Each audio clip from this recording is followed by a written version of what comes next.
Today, I want to talk to you about one of the most powerful concepts I've come across in working with my ADHD. As I learned about my ADHD and understood more that it's really an executive function deficit and challenge. Executive function is this thing that enables us to prioritize and organize, make decisions, task initiate, preventing ourselves from wandering off from what we are doing. Then the important thing is to understand that you're really just trying to maximize your executive function. Because if you maximize your executive function, you maximize your progress. So one concept that I think I originally encountered from a coach named Aaron Croft is the idea of the 2-hour workday. And so what does it mean, a 2-hour workday? Today, I'm sharing one of the most helpful concepts I've found for managing my ADHD, something called the 2-hour workday. It's based on understanding ADHD as an executive function challenge, and this simple idea has really changed how I work. Let's dive in. Hi there, and welcome back to the podcast. I'm Steve August here at ADHD Entrepreneur Accelerator, and today I want to talk to you about one of the most powerful concepts I've come across in working with my ADHD and helping others work with their ADHD.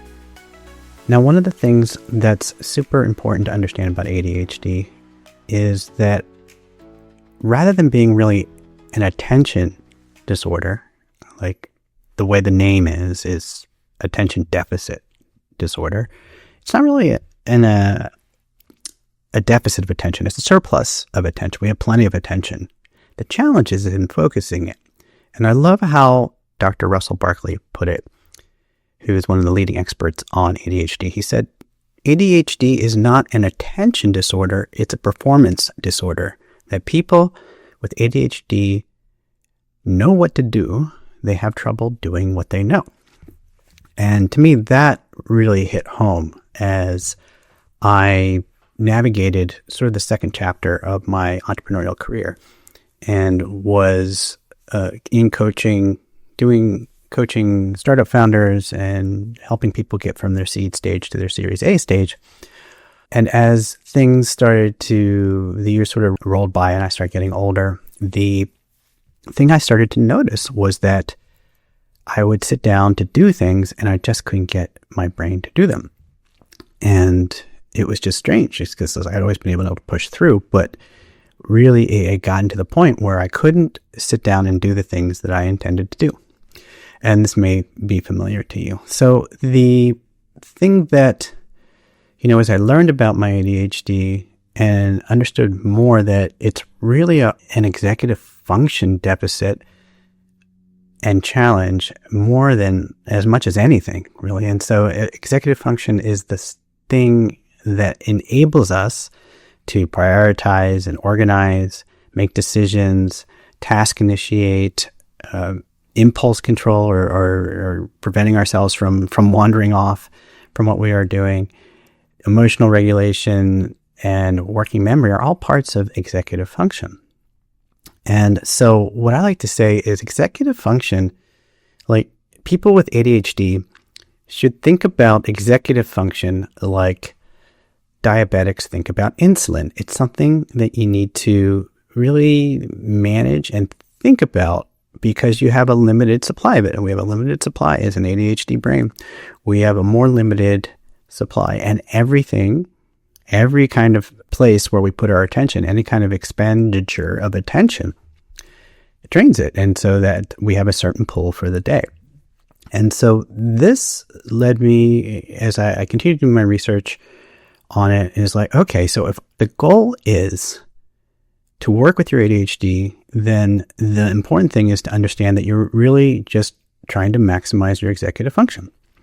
And so there's basic things that we do about that. Like, so obviously self-care, sleep is like the biggest thing, but eating nutritionally good diet, doing exercise and movement.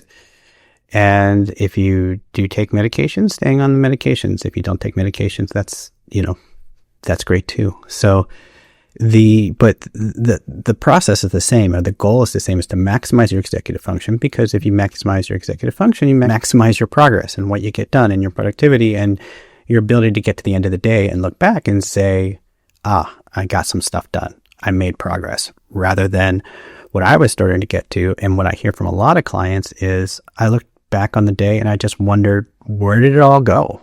Right? You start off with the best of intentions, and you have all the skills, you have all the experience, you have all the talent, and yet you can't seem to get yourself to do the thing that you wanted to do.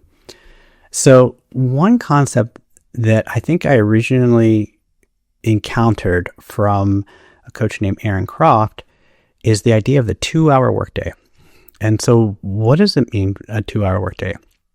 Well, the way it works for me is that I have about 2 hours of really top level peak executive function every day. Now, some days I have more, some days I have less, depending on where I'm coming in. And depending on where you are in your life, your age or your level of focus, or just where things are, you may have 2 hours, you may have more, you may have less. But the important thing is the 2 hours workday is the idea that, okay, if I've got 2 hours of peak executive function, then I want to take the most important things that I want to do as an entrepreneur, the things that will move me and my business forward the most. I want to make sure that I do those things when my executive function is at its peak, because that way I have the best shot at getting it done and moving it forward and making progress. So when we have that idea that we're going to take this 2-hour window and put the most important things we have to do and use that 2-hour window, it really helps on a number of levels. And the first level is prioritizing.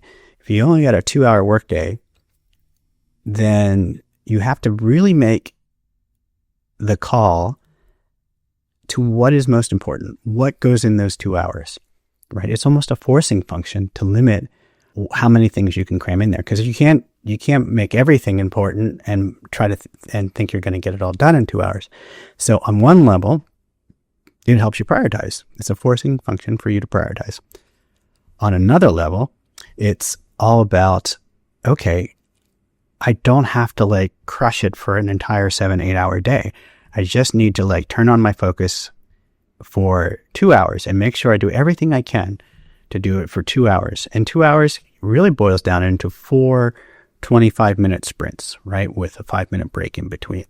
So if you can take that, you can then move things forward, and you don't have to think like you're going to have to focus the entire whole day. And it's super helpful. And one of the things I do is to actually use my co-working group that I lead every day at 8 a.m. Pacific to make sure that I show up for my 2-hour day work window, and work on the most important stuff. And because co-working is sometimes called body doubling, is to me the best thing to be able to help ADHD brains actually sit down and do the things that you intend to do. And if you make sure you're doing the most important things, then in that time, then you're going to make progress over time, because that's going to compound over time. So that 2-hour workday concept is really, really key. So it is something that has really changed the game. And in the other place that I like it is because people suggest time blocking, that you should block time and be precise about what you're going to do when. The problem with that for ADHD brains is twofold. One, it's really cognitively expensive to estimate stuff and schedule stuff in ADHD brains. So what I found when I've tried to be precise about time blocking is that by the time I've actually gone through the mental exercise of trying to decide where everything goes and when, I barely have any executive function to actually do the things that are in the blocks. And secondly, is that because of time blindness and just a kind of funky relationship with time, there's no way I will be properly or accurately estimating how much time things go into those blocks. So there's no way I'm going to be able to, have those blocks hold and be accurate. So the thing is, it's always better for an ADHD brain to work to time versus task, but the 2-hour window or the 2-hour workday is a way to kind of loosely time block the day, because I know that there's two main categories of stuff that I want to get done. There's the 2-hour workday priorities, the stuff that is important and impactful, and I know I can get it done because I only have to do 2 hours of it, and I'm going to put that in every day. And then the other category is everything else, everything that isn't that. And to me, when I do that, I get stuff done. And even if it's a day that goes sideways, because a lot of days will go sideways, whether it's because of stuff happening in our lives or our business, or just we wake up and our brain just isn't in the same place, isn't in its peak place. As long as I've gotten stuff done and moved things forward and made progress in my 2-hour workday window, everything else that happens in that day is gravy. So I want to leave you with that, because people have told me it's one of the more powerful things that they have started to incorporate into their ADHD working way. And that's something that I think it may be useful for you as well. So that's the thought for today, keeping it short and sweet. If you liked this episode, there's more on the way. And of course, if you liked it, would love if you would subscribe, give me a rating here, a 5-star rating, anything to help support the program so that it reaches more people, which is my goal, to help ADHD entrepreneurs get out of overwhelm, find your focus, and find some freedom in business and life. And that's it for today. I'll be back next week with another episode of ADHD Entrepreneur Accelerator. See you soon.